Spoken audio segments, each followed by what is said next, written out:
On a freezing day, a young black girl was rushing for a scholarship interview. She had to be there in the next 10 minutes or else she is late.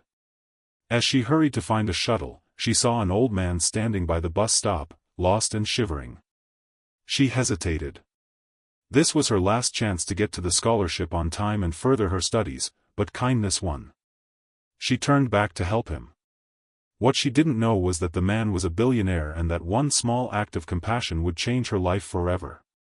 Before we dive deeper into the story, tell me, where are you listening from? And don't forget to subscribe so I can share more heartwarming stories with you tomorrow. The wind stung her cheeks before the city did. Naomi pulled her thin jacket tighter, the zipper teeth already misaligned from overuse. Her bus card had just been declined, again, and she was running the last 4 blocks to the station, sneakers splashing through half-frozen puddles. The morning smelled of exhaust and wet newspaper. The sky hung low and colorless, like the city had forgotten what blue looked like. Inside her pocket, her phone buzzed. She didn't check. She already knew it was the reminder she'd set herself, interview at 9 a.m. Don't be late. It was 8:42. Her breath came out in quick clouds. She could taste the metal tang of adrenaline. She whispered under it, half prayer, half plea. Please, not today. Not when it matters. Around her, New York moved like a single organism, rushing, colliding, shouting, never noticing. A man yelled into a phone, a woman cursed at a cab, a delivery truck honked as if its horn could part traffic. Naomi slipped between them, invisible in a city built to ignore. She reached the terminal doors just as a gust of rain-cold air slapped her back. Inside, warmth met chaos, commuters packed shoulder to shoulder, steaming breath, dripping coats, ticket lines twisting like vines. Somewhere, a child was crying. Somewhere else, a street preacher shouted about repentance. The ceiling lights flickered tiredly, matching the pulse in her head. Naomi squeezed her bag, the same canvas tote she'd used since high school, the one her mom had stitched with a tiny heart on the corner. Inside, a resume folded into thirds, a single pen, a granola bar she couldn't afford to eat yet, and hope, crumpled but intact. She scanned for the departure board. 8:47 a.m. The downtown shuttle was delayed. Of course it was. Of course it was. She sighed, her breath shaky. If I miss that connection, the scholarship board won't wait. I've already been late once, they said one more time, Anne. The thought died halfway. She couldn't finish it out loud. She turned toward a row of metal benches, all full. People sat hunched, scrolling phones, avoiding eye contact. A man in a pinstripe coat spread his newspaper wide to claim extra space. Naomi stood, balancing on the edge of exhaustion and hope. That's when she noticed him. An old man, maybe late 70s, standing near the vending machines. Damp gray overcoat, mismatched gloves, eyes searching the air like he'd lost something invisible. His hair was white and fine, drifting over his collar in tufts. One shoelace untied. He turned in slow circles, confusion softening his features. People brushed past him, irritated. One woman muttered, "Crazy old coot." Another laughed nervously, pretending not to hear him when he whispered, excuse me, miss, can you help me find my bus?" No one stopped. Naomi's chest tightened. She looked at the clock, 8:50. Her stomach dropped. Every second mattered. But so did the look in his eyes. He tried again. "Please. I seem to have misplaced my driver was here, I think." His voice wavered, fragile as tracing paper. A teenager snickered nearby. A security guard glanced once, then looked away. Naomi bit her lip. Someone else will help him. Someone older, less rushed. You can't afford to be late. You can't afford kindness right now. She took a step toward the exit, then stopped. The sound that came from the man wasn't words. It was something smaller. A sigh that said, "I didn't think the world could get this cold." She turned. The floor was slick beneath her sneakers as she crossed the terminal. She hesitated for a heartbeat, then reached out and did the simplest, most dangerous thing a person can do in New York City. She took his hand. His skin was cool, papery, trembling. He blinked, startled, then smiled, an expression so gentle it cut through the noise like sunlight through fog. "It's all right, sir," Naomi said softly. "Let's find your bus together, okay?" Around them, the crowd flowed indifferent. But something shifted. A stillness, almost imperceptible, wrapped the space between them. Later, she would remember how light his hand felt in hers. How human the moment was. What she wouldn't know, not yet, was that this small act, this pause in her own desperate mourning, was being watched. Not just by a stranger in the crowd, but by someone who would rewrite the next chapter of her life entirely. Because the confused old man with the soft voice and the trembling hands wasn't lost at all. He was looking for something he hadn't seen in years. And now, he'd found it. Before we continue, let us know where you're watching from, and don't forget to subscribe, because tomorrow, I've got something extra special for you. Naomi held the old man's hand a little tighter as they moved through the crowded terminal. He shuffled carefully beside her, his polished shoes slipping slightly on the wet tile. She noticed the detail, shoes that didn't belong to a man lost on the street. Italian leather, soft creases, probably worth more than her month's rent. His coat, though worn at the collar, was made from real wool, the kind her thrift store jackets tried to imitate. Still, he looked so small somehow. Not in size, but in presence. Like life had folded him down to a quieter shape. They stopped near a faded map of the city's transit routes. Naomi brushed rainwater from the glass, trying to read the tiny print. "What bus were you waiting for, sir?" He blinked at her, uncertain. I can't quite recall, it goes uptown, I believe. Near the park. My driver, he was supposed to meet me here." She nodded slowly, trying to hide the flicker of disbelief. A driver? At the public bus terminal? Something didn't add up. But confusion does strange things to people. "It's all right," she said gently. "We'll figure it out."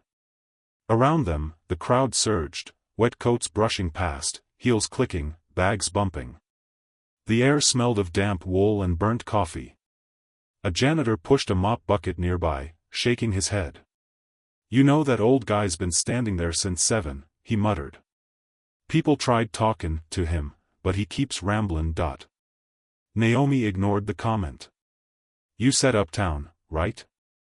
Let's check which routes go that way." She pulled out her phone, the screen cracked, battery at 10%, and scrolled through the bus schedule. Her hands trembled from cold and nerves. Every minute she spent here was another minute slipping away from her future. But she couldn't leave him like this. "You can't walk away, Naomi." Her mother's voice echoed faintly in her mind, like an old recording. "You help when you can. Not because it's smart, but because it's right." "All right," she said, tapping the screen. "There's one that goes uptown every 15 minutes. I'll wait with you until it comes."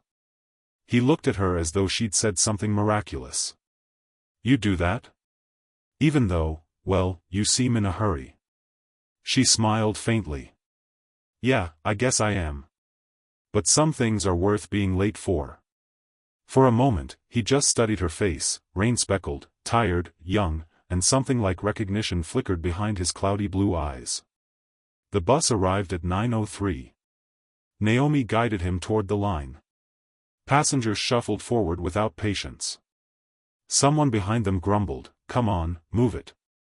Naomi turned. "He's going as fast as he can."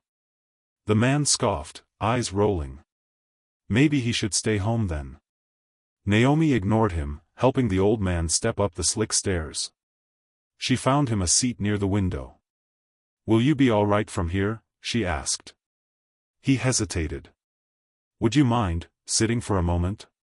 Her chest tightened. "The interview." She checked the time. 9:07, they'll start in 3 minutes. "If I leave now, I can't make it." But something about the way he said it, like a child afraid of being left behind, made her sit. Just until the bus starts moving, she said. He smiled faintly, eyes glimmering with gratitude. You remind me of someone, he said softly. My daughter, she used to hold my hand just like that when she was small. Naomi swallowed hard. Where is she now? He looked down. Gone. A long time ago. Silence pressed between them. The bus jerked into motion, tires hissing on the wet street. Naomi stared out the window, watching the rain stripe the glass. Somewhere downtown, her interview was beginning. Somewhere uptown, she was losing her chance. But here, in this small space, something felt strangely right. After a few minutes, she stood. I should go now, sir. You'll be fine from here, okay? He nodded slowly. Thank you, young lady. You've done more than you know. She smiled, gave a little wave, and stepped off at the next stop. Outside, the rain had turned to sleet. Her hair clung to her face as she half ran toward the subway. Her phone buzzed again, voicemail from the admissions board. She didn't need to listen to know what it said. By the time she reached the office building, it was nearly 9:40. The receptionist, a woman with bright red nails and tired eyes, looked up from her desk. You must be Naomi Brooks, she said. The interview started at 9. I know, I'm so sorry. There was a man at the bus terminal, he was lost and... The woman's expression didn't change. They've moved on to the next candidate. Please, Naomi said softly, I just need a few minutes. The receptionist sighed. I'll check. She disappeared into the hallway. Naomi stood there dripping, shivering, clutching her bag like a lifeline. When the woman returned, she shook her head. I'm sorry. They said thank you for coming, but punctuality is part of the assessment. Naomi nodded numbly. Right. Of course. She turned, blinking fast to keep the tears from falling until she was back outside. The wind cut through her jacket, and the city blurred behind a veil of cold rain. You did the right thing, she told herself. You did. But the words felt hollow against the ache in her chest. By noon, she was back at her shared apartment, a narrow third-floor walk-up in Brooklyn that smelled faintly of old curry and damp carpet. Her roommate's music pulsed through the thin walls. Naomi kicked off her wet shoes, collapsed onto her narrow bed, and stared at the cracked ceiling. The radiator hissed. Her phone, lying on the blanket beside her, blinked with a low battery warning. Great, she whispered. Perfect day. For a long moment, she just lay there, staring. Then she reached for the chipped mug on her nightstand, her mother's mug, and wrapped both hands around it, though it was empty. Mom would have been proud, she thought. Even if I failed again. She let herself cry quietly. Not loud sobs, just the kind that slip out between breaths, too small to call attention to themselves. That evening, she went to work. The diner sat on the corner of 125th, a narrow strip of neon and steam. The bell over the door jingled every time someone came in, and the smell of fried onions clung to her clothes no matter how often she washed them. She tied her apron, plastered on a tired smile, and started taking orders. Coffee refill? Can I get the check? Hey sweetheart, extra ketchup. She moved automatically, body aching, mind elsewhere. Around 8, the door opened again. A man in a dark coat walked in, shook rain from his hat, and took a seat at the far booth. He looked vaguely familiar, but Naomi couldn't place him. When she came over, pad in hand, he smiled. Evening. I'll just have a bowl of soup, please. Sure thing, she said. Anything else? He hesitated. Do you remember me? Naomi blinked. Should I? He chuckled softly. Bus terminal. This morning. Her eyes widened. Oh, Mr. Langford, right? He nodded. Yes. I asked around later, found your name from the staff there. Thought I'd stop by to thank you properly. Naomi frowned, confused. Wait, how did you? He waved a hand gently. You'd be surprised what people tell you when you ask kindly. She smiled uncertainly. You really didn't have to come all the way here. Oh, but I did, he said.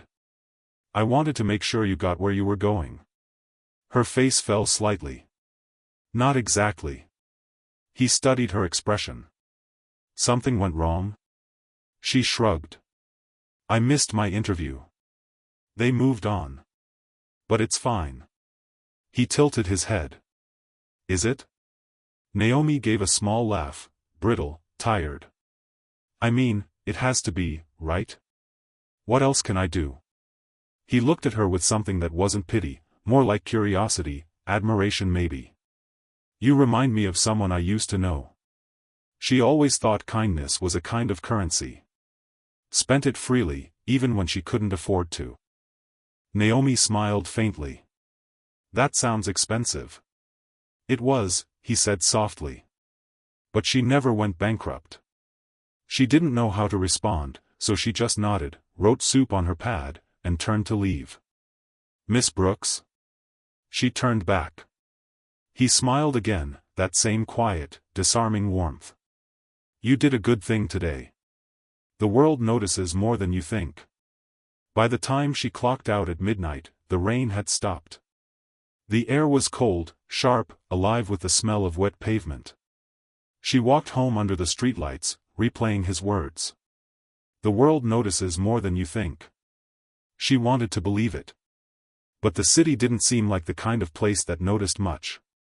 Still, for the first time in weeks, she looked up instead of down. The next morning came gray again. Her roommate had left early for work. The apartment was quiet except for the hum of the refrigerator.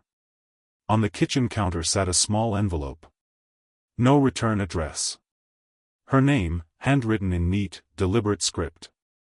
She frowned, picked it up, and tore it open. Inside. A single card. Heavy paper, embossed lettering. The Langford Foundation invites you to an informal gathering this Friday at 7 p.m. Please bring this card for entry. Dress code, formal. Naomi stared at it, stunned. Then at the bottom corner, a handwritten note. Kindness deserves company. H.L. Her pulse quickened. H.L. Langford. She laughed softly in disbelief, sinking into a chair. You've got to be kidding me. Outside, the city's gray light spilled through the window, cold but hopeful. Naomi traced the ink of his initials with her finger. Maybe, just maybe, the world had noticed after all. And so, without knowing it, the girl who'd been invisible her whole life had just stepped into the first ripple of something extraordinary, not for fame, not for fortune, but because she'd chosen, in one small moment, to hold a stranger's hand. What she didn't yet realize was that the stranger she helped was about to turn her small act into a story that would echo far beyond that rainy morning. Naomi kept the invitation propped against a chipped mug on her kitchen table for 3 days before daring to believe it was real. Every time she looked at it, she half expected the ink to fade, like some kind of dream dissolving back into the gray morning. She even Googled Langford Foundation once, just to see if it existed. It did: marble headquarters on Madison Avenue, billion-dollar endowments, gala photos filled with people who looked like they belonged on magazine covers. Naomi didn't belong there.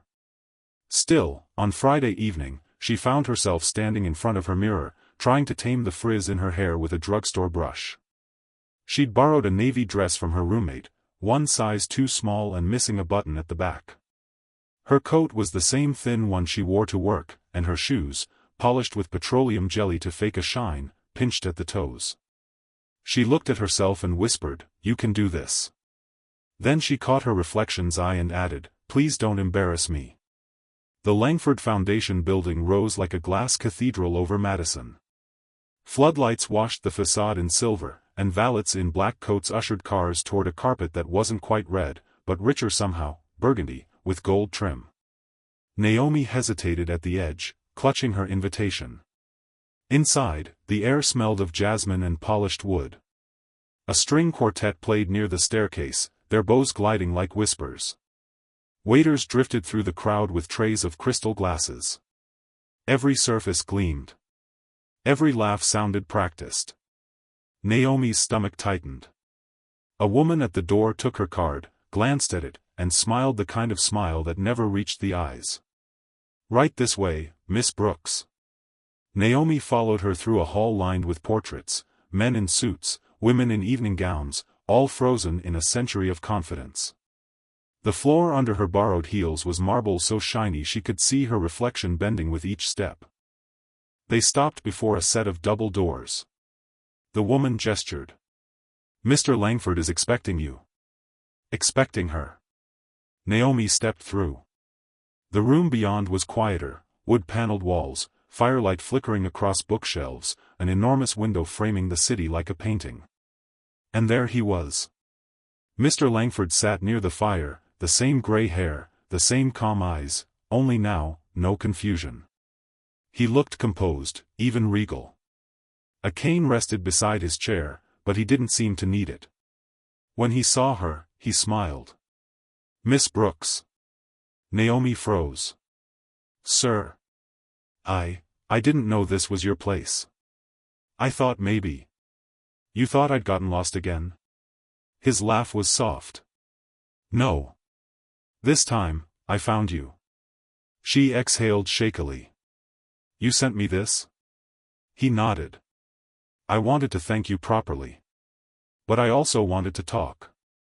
She crossed the room cautiously, perching on the edge of the seat he motioned to. The fire crackled between them. "I owe you an apology," he said. "That morning, I may have misled you." Naomi frowned. "Misled me how?" "I wasn't lost," he said.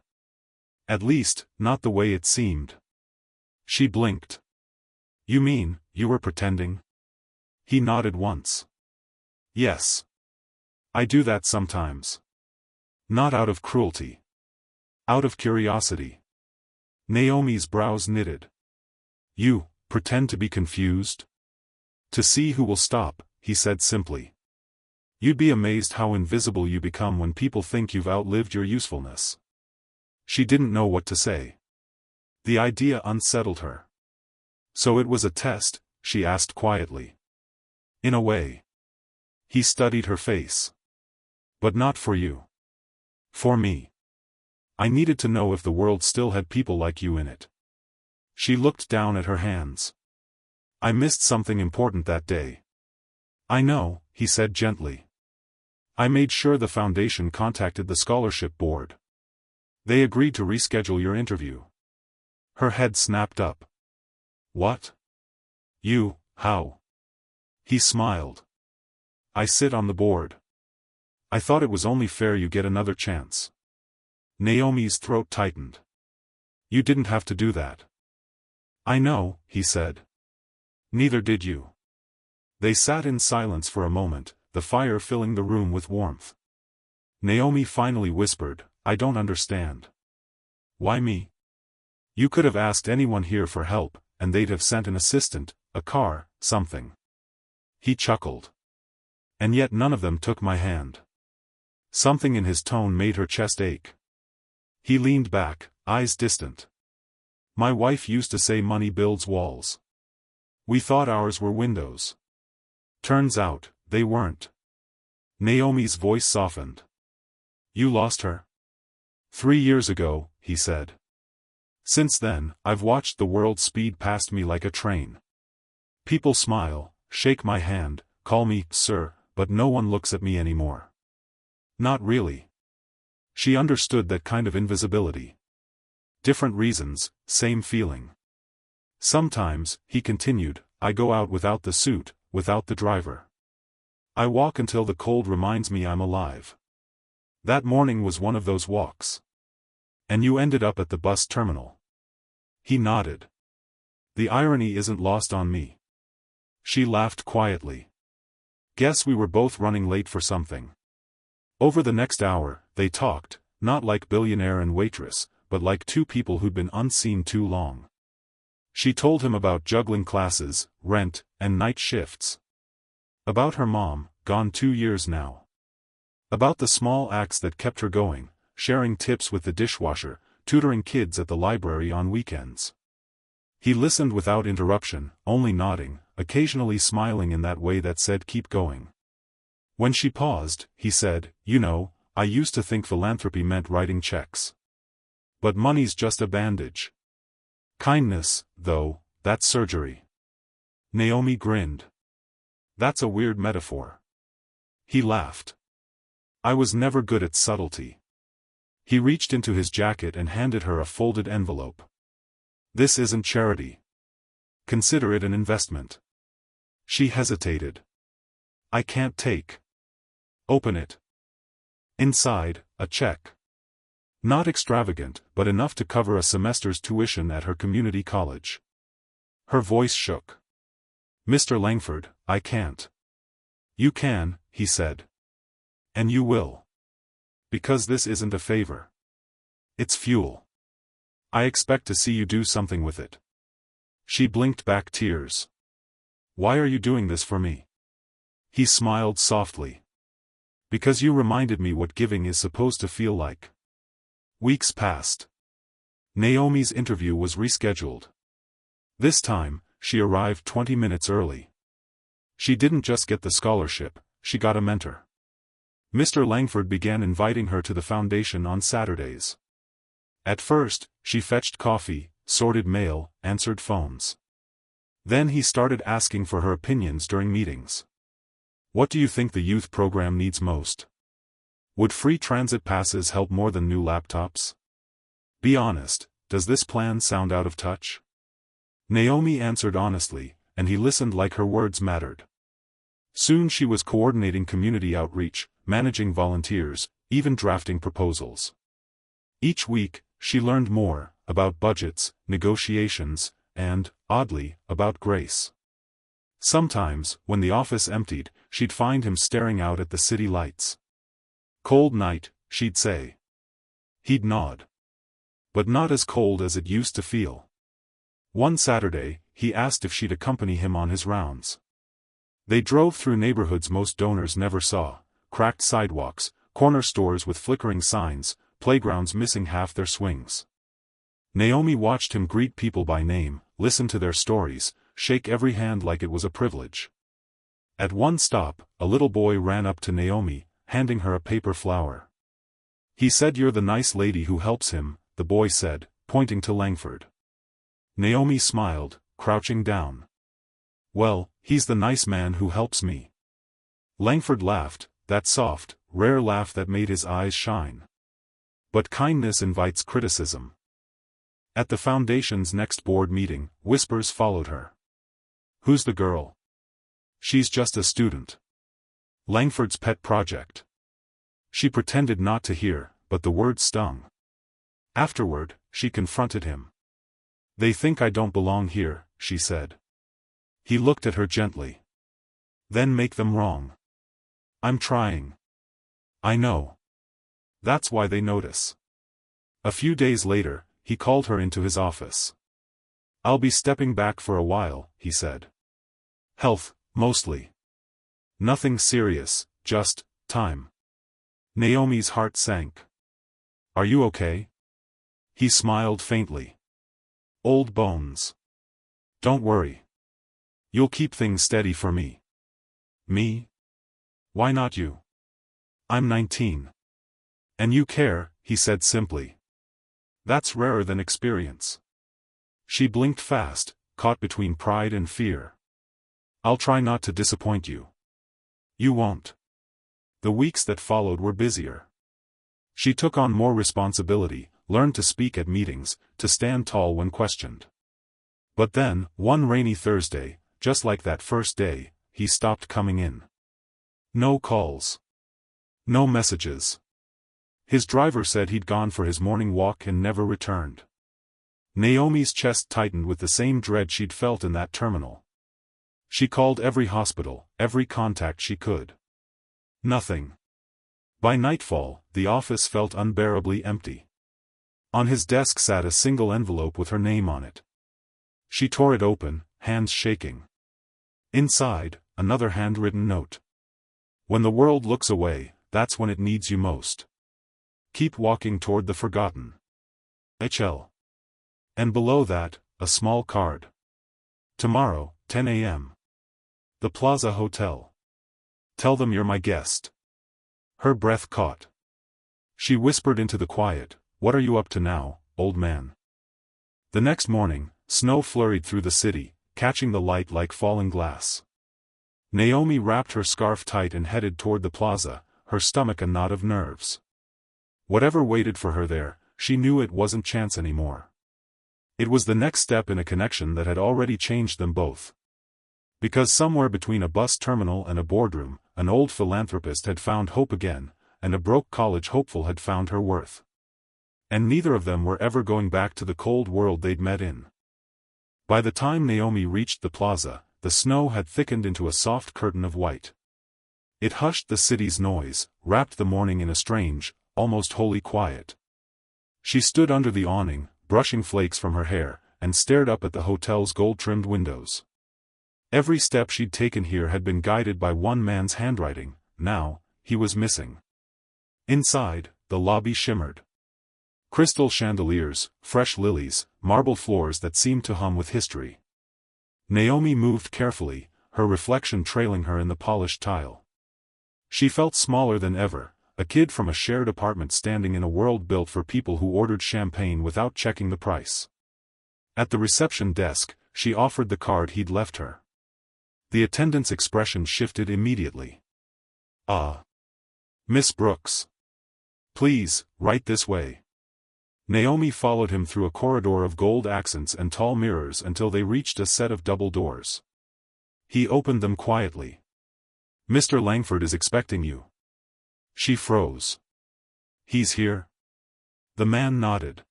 "On stage." The doors swung open to reveal a ballroom bathed in morning light. Rows of chairs faced a stage where cameras were already set up. Reporters murmured, microphones adjusted. A banner stretched across the back wall. Langford Foundation Annual Scholarship Initiative. And there he was. Mr. Langford sat in a wheelchair at the center of the stage, a blanket over his knees, the faintest oxygen tube tucked beneath his nose. But his eyes, they were bright. Sharper than she'd ever seen them. When he spotted her, he smiled. "Miss Brooks," he said softly, motioning her closer. "I was beginning to think you'd gotten lost again." She rushed forward, eyes wide. "You scared me. Where have you been?" He squeezed her hand. "Preparing." "For what?"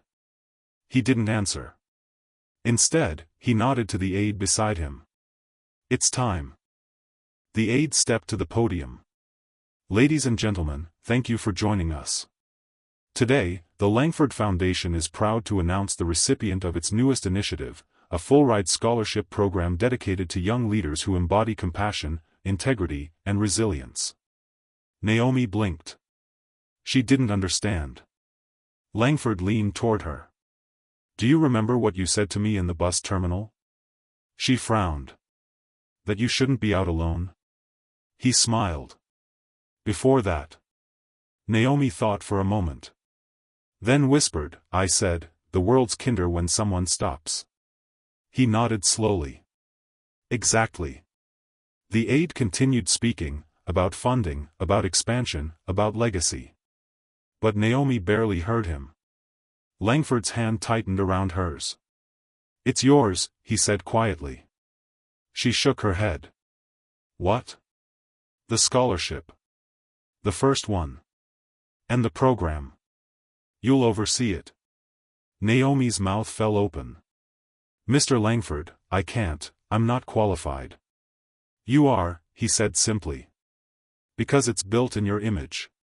He motioned to the podium. "Go on. They're waiting." The room blurred. Naomi's pulse thundered. She could hear the shuffle of reporters, the click of camera shutters, the low hum of expectation. I don't know what to say," she whispered. Langford smiled. "Then tell them the truth." So she walked to the microphone.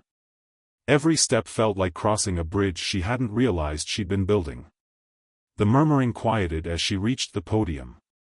Dozens of eyes, powerful, skeptical, curious, turned toward her.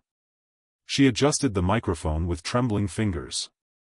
"My name is Naomi Brooks," she began softly. "I didn't plan to be here today."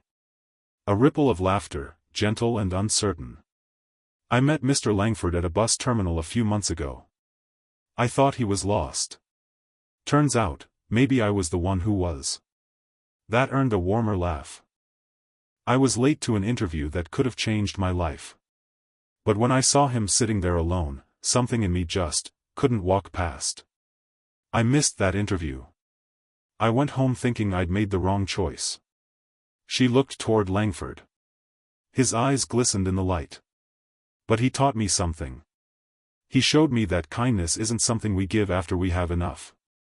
It's something we give because we know what it's like to need it." The room grew still. Even the cameras seemed to pause. "I don't have the right words to thank him," she said, voice steadying. "But I can try to live the kind of life that makes his lesson real. And this scholarship, this opportunity, isn't about money. It's about reminding each other that worth isn't measured by what you have, but by what you give."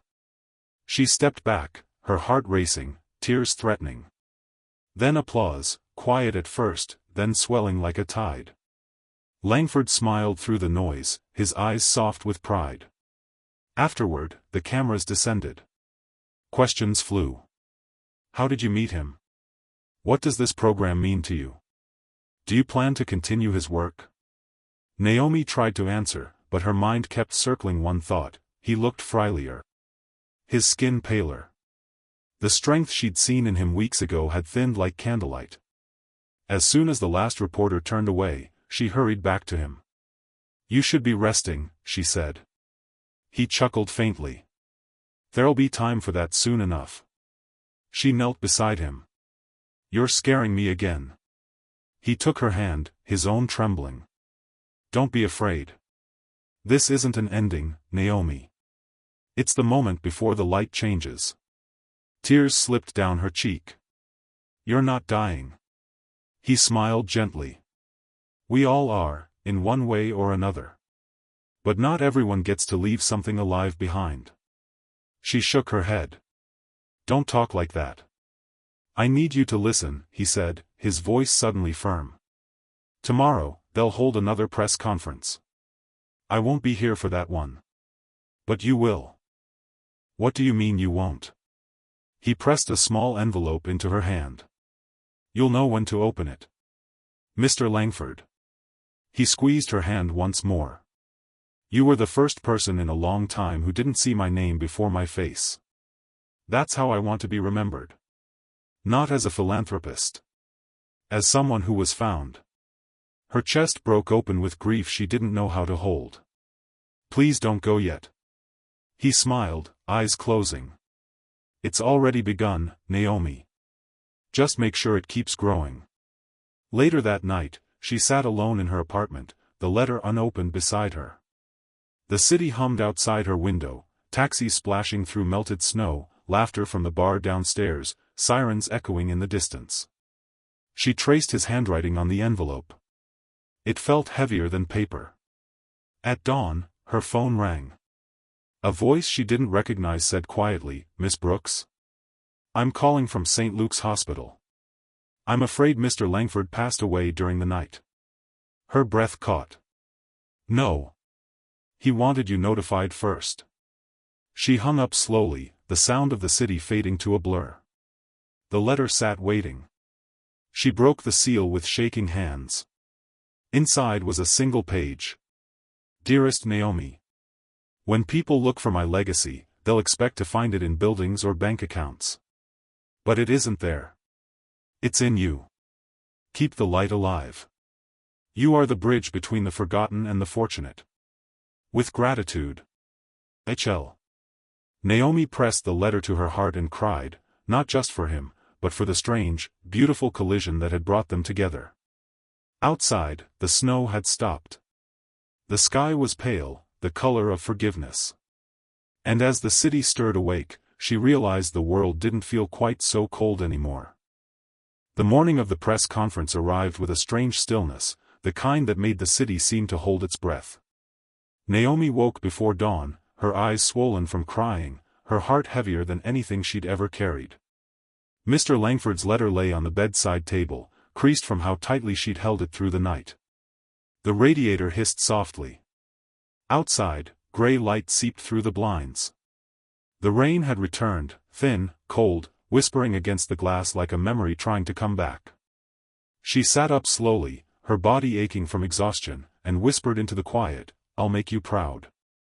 By 8:30, Naomi was standing outside the Langford Foundation's Midtown headquarters, a towering glass building that seemed to scrape the sky. Her reflection stared back at her from the polished doors, 19 years old, eyes ringed with grief, wearing her best thrift store blazer and borrowed heels that pinched at the sides. Security guards greeted her with unfamiliar deference. "Miss Brooks," one said, opening the door. "They're expecting you." The warmth of the lobby hit her like a wave, polished marble, gold railings, the faint scent of citrus polish and fresh coffee. Reporters clustered near the elevators, murmuring, checking their watches. A few recognized her and began to whisper. "Is that her? The girl from the bus terminal? She's the reason this all happened." Naomi felt her cheeks flush. She wasn't used to being seen. The elevator doors opened to the top floor, the penthouse conference room where Mr. Langford had once hosted heads of state and world leaders. Today, though, it felt like a cathedral. Quiet. Reverent. At the center of the long oak table sat a framed photograph of him, smiling faintly, eyes kind and far away. A small bouquet of white lilies rested beside it. An aide stepped forward. "Miss Brooks, thank you for coming. We'll begin in 10 minutes. The media has been briefed." Naomi nodded, unable to trust her voice. She took a seat near the window and looked out over the city. Snow dusted the rooftops. The sky was silver, almost weightless. For a moment, she imagined Mr. Langford sitting beside her again, his voice quiet, his humor dry, his hands folded neatly over his cane. She whispered, "You should have been here for this." A voice behind her answered, "He is." Naomi turned to see Mrs. Halpern, Langford's longtime assistant, a woman in her 60s with silver hair pulled into a neat bun. Her eyes were soft but sharp. "He spoke of you constantly," she said, sitting beside Naomi. "Said you reminded him of his late daughter. Not in looks, but in spirit." Naomi blinked. "I didn't know he had a daughter." "She passed many years ago," Mrs. Halpern said gently. "He never quite recovered. I think helping you was his way of healing something old." Naomi looked down at her hands. "He helped me more than he knew." Mrs. Halpern placed a folder on the table and slid it toward her. "He wanted you to have this." Inside were documents, legal papers, endowment forms, a deed. At the top, the title read, "The Langford Brooks Foundation for Compassionate Leadership." Naomi's hand flew to her mouth. He put my name on it?"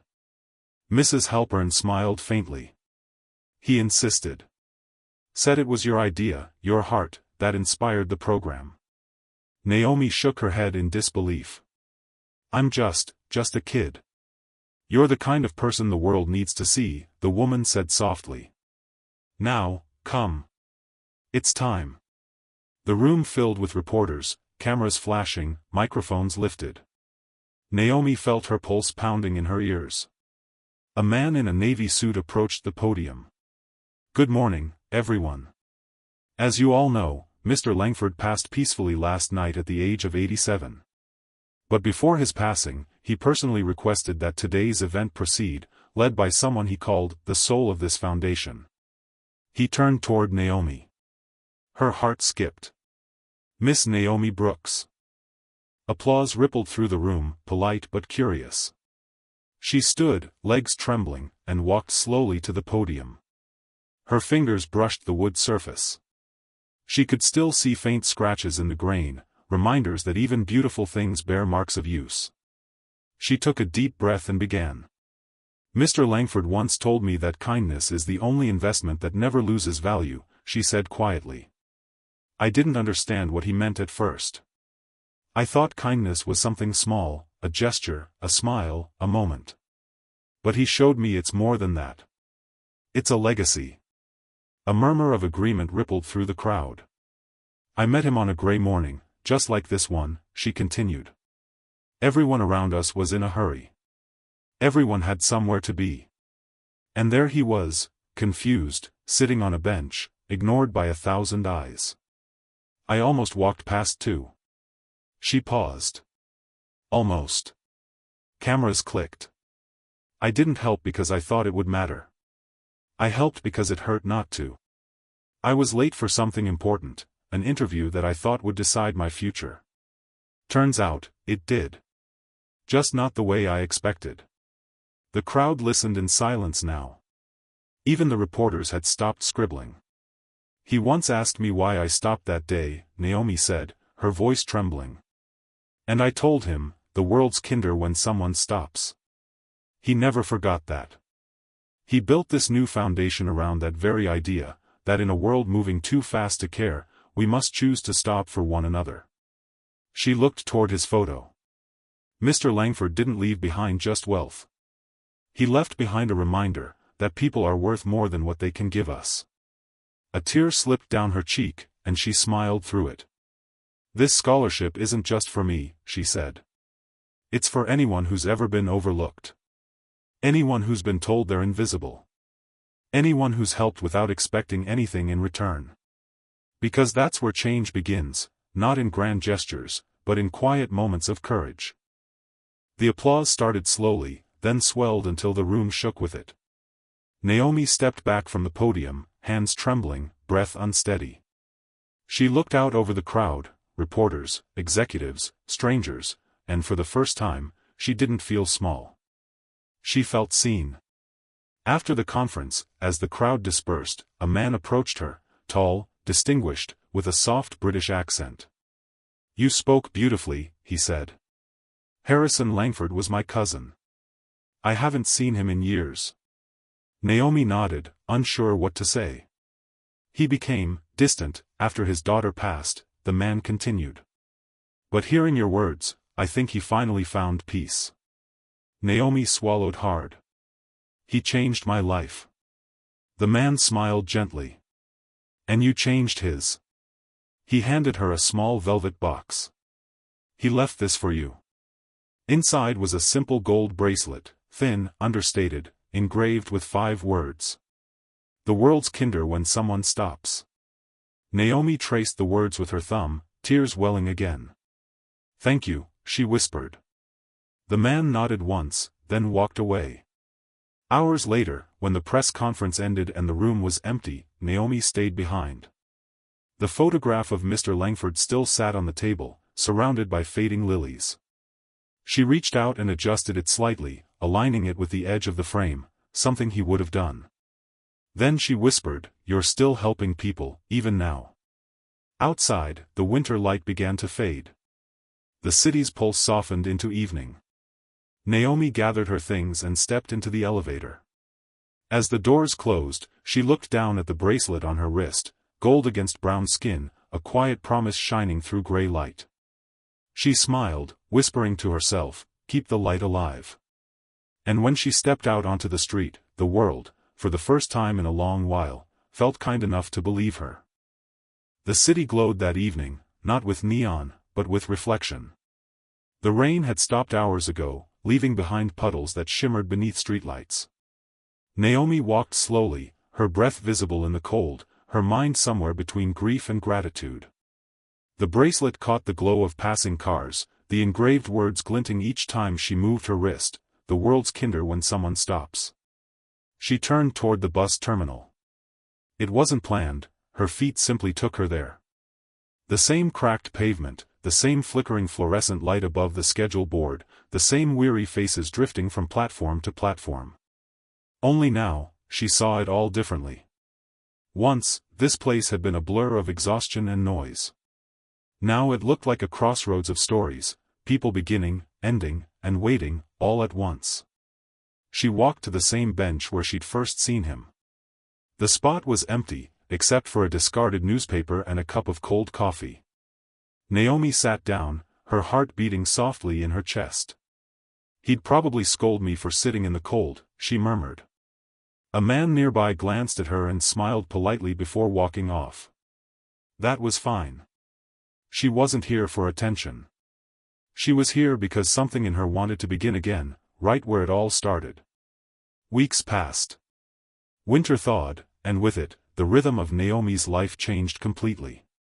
Her phone never stopped ringing, reporters, foundations, universities, invitations. But Naomi wasn't chasing fame, she was learning how to carry purpose. By March, the Langford Brooks Foundation had opened its first small office in Harlem, a repurposed brownstone with a single sign on the door. Kindness works. Inside, there were boxes of donated supplies, files on scholarship applicants, and volunteers who showed up without pay because they believed in the mission. Naomi worked long hours, answering calls, reviewing essays, sharing coffee with students who reminded her of herself. Some days were overwhelming. Some days, she missed him so deeply it hurt to breathe. But then she'd hear someone say, "Thank you for stopping," and she'd feel him there, in the quiet, in the purpose, in the continuation of something that had never really ended. At the first scholarship award ceremony, Naomi stood on a modest stage in a rented community center. No cameras, no suits. Just 50 students and their families, all dressed in hope. A young boy, maybe 17, nervous and shy, approached her after she gave her short speech. "Miss Brooks," he asked softly. "You don't know me, but I was gonna drop out last year. Then my teacher showed me your story." Naomi smiled gently. "My story?" He nodded. "About the old man you helped.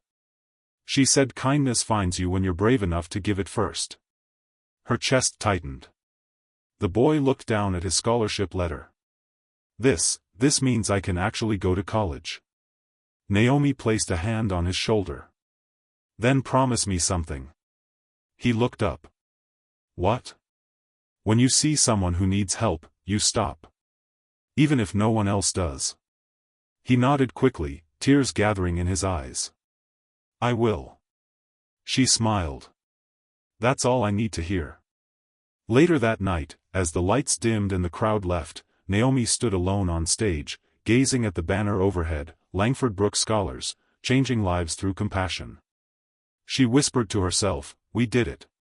In that moment, she didn't feel 19. She felt timeless, like a thread in something vast and beautiful. Outside, the first buds of spring were pushing through the soil.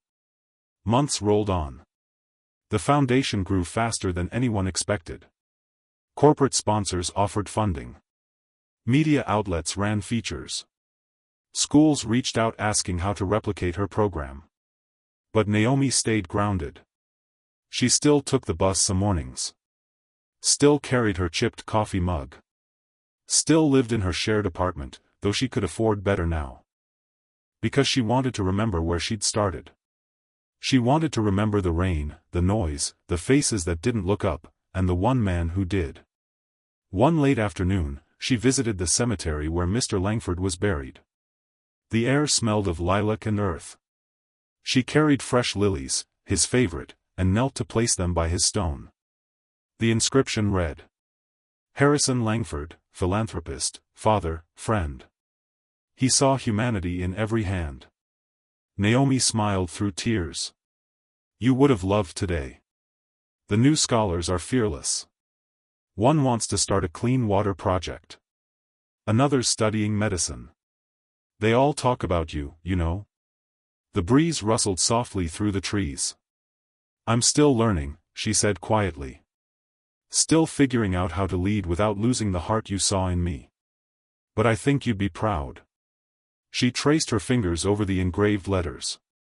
"You didn't just change my life, Mr. Langford. You changed what I believe people can be." She stood slowly, the sun dipping low behind her, painting the sky in gold. "Rest easy," she whispered. "We're keeping the light alive." By the next winter, the foundation had funded more than 50 scholarships. A community kitchen had opened in the Bronx. A mentorship network stretched across 3 states. And at every event, Naomi made sure to include one story, the story of a cold day, a crowded bus terminal, and the choice that changed 2 lives. People would listen, tears in their eyes, and by the end, they'd promise to do the same, to stop. A year to the day after the first encounter, Naomi returned to that same bus terminal. The air smelled of rain again, and the same flickering light buzzed overhead. She sat on the same bench, her coat buttoned to the chin, hands folded in her lap. A woman across from her looked weary, balancing groceries, a child asleep on her shoulder. Naomi stood, smiled softly, and said, "Let me help you with that." The woman blinked, surprised. "Oh, thank you." Naomi took one of the bags and helped her to the curb, hailing a cab. Before she closed the door, the woman said, "You didn't have to." Naomi smiled. "I know." The taxi pulled away, its taillights glowing red against the gray. Naomi looked down at her bracelet. The engraving had begun to fade slightly from wear, but the words were still clear enough to catch the light, "The world's kinder when someone stops." She took a deep breath of cold air and smiled. That night, as she walked home through streets damp with mist, she thought of how strange it all was, how something so small, so ordinary, could ripple outward until it reached places you'd never imagined. A single moment. A single hand. A single choice. That's all it had taken to change two lives, and, somehow, countless others. Naomi lifted her eyes toward the skyline. The city lights shimmered like stars fallen to earth. She whispered, "Thank you," to the wind, to him, to fate, to the moment that had chosen her.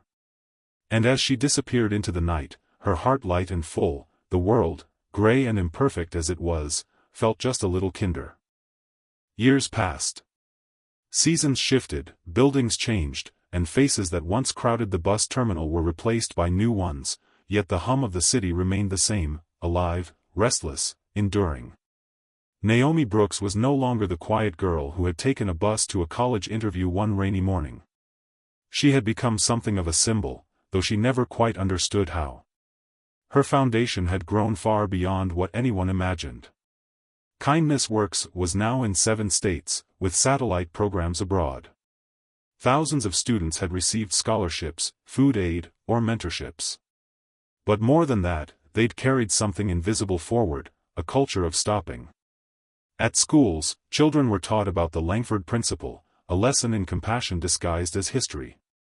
The story of the bus terminal encounter had been written into textbooks, not for fame, but for perspective, to remind people that one act of decency could shift the world's weight, even for a moment. Naomi never let it feel like legend. She made sure people understood it began in imperfection, with exhaustion, cold, and doubt. She would often tell audiences, "It didn't start with generosity. It started with noticing someone who looked invisible, and deciding they weren't." That sentence became a kind of motto. You could find it printed on posters, engraved on the plaques outside community centers, even stitched into graduation robes at the Langford Scholars ceremonies. On her 35th birthday, Naomi stood on the rooftop of the foundation's new headquarters overlooking the city. It was raining softly, just enough to blur the skyline into watercolor. She closed her eyes and let the droplets fall across her face. It always felt right, somehow, that rain followed her story. Behind her, the glass doors slid open. A woman stepped out, younger, maybe in her 20s, holding a folder tight to her chest. "Miss Brooks?" she asked gently. "They're ready for you downstairs." Naomi turned with a smile. "I'll be right there." The young woman hesitated. "I just wanted to say thank you. I was one of the 2032 Langford Scholars. The program paid for my nursing school. I start at Mount Sinai next month." Naomi's heart swelled. "That's wonderful. Truly." The girl smiled shyly. "I also read the story, the one about Mr. Langford. I think about it a lot. I try to stop, too. You know, when people need it." Naomi laughed softly. "Then that's the real scholarship. You already graduated." They both smiled. For a moment, the rooftop felt sacred, a quiet continuation of something that began long before either of them had known what it would mean. Later that evening, Naomi sat in her office alone, surrounded by framed letters from students and photos from years of foundation work. On her desk sat the bracelet, the same one Mr. Langford had given her, now worn smooth at the edges. She lifted it gently, turning it between her fingers, and whispered, "We did it, Mr. Langford. We really did." Outside, the city lights shimmered through the rain, reflecting in her window like constellations. She could almost see him there, sitting across from her, in that same quiet patience, smiling the way he had that first day. "Still keeping your promise?" she imagined him asking. She smiled faintly. "Every day." A few years later, the foundation unveiled the Harrison Langford Center for Human Kindness, a modern glass building near Central Park, designed as both museum and education hub. Inside, one exhibit stood at the center, a life-sized recreation of the old bus terminal bench. Visitors were encouraged to sit, put down their phones, and listen. Through hidden speakers, a soft narration told the story, not Naomi's voice, but a simple retelling in gentle tones, describing a moment of rain, an act of compassion, and how it changed everything. Children would sit there, quiet and wide-eyed. Adults, too, would pause, some wiping their eyes without knowing why. Because it reminded them of something they'd forgotten, that change begins not with power, but with attention. On the 10th anniversary of the foundation, Naomi spoke before a crowd gathered on the steps of City Hall. Snow fell lightly, the air crisp and bright. 10 years ago, she said, a man gave me a gift that wasn't money or opportunity, it was faith. Faith that kindness still mattered, even when the world moved too fast to notice. He believed that one person's choice could echo far beyond their lifetime. I see that now, in every student, every meal served, every stranger who stops to help. She paused, her breath visible in the winter air. If we've learned anything from this journey, she continued softly, it's that kindness doesn't end, it transfers.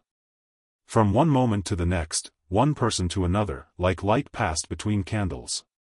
The world is dark sometimes, but it only takes one to relight it. The crowd rose in applause, but Naomi didn't hear the noise, she just looked upward, smiling quietly, as if offering the moment back to where it began. That night, when the lights dimmed and the building emptied, she walked to the bus terminal once more. It looked newer now, renovated, cleaner, but beneath the polish, it was still the same place. She sat on the same bench again. The hum of buses, the shuffle of shoes, the echo of announcements, it all felt like a heartbeat. She looked down at her bracelet. The engraving had nearly vanished now, but she didn't need to read it anymore. She knew the words by heart. The world's kinder when someone stops. Naomi smiled to herself, resting her palms on her knees. Then she turned to the man sitting beside her, a stranger, tired and quiet, staring at the floor. "Long night?" she asked softly. He blinked, startled. Yeah, I guess it is." She smiled gently. "It gets better. Trust me." And for the second time in her life, Naomi Brooks stopped.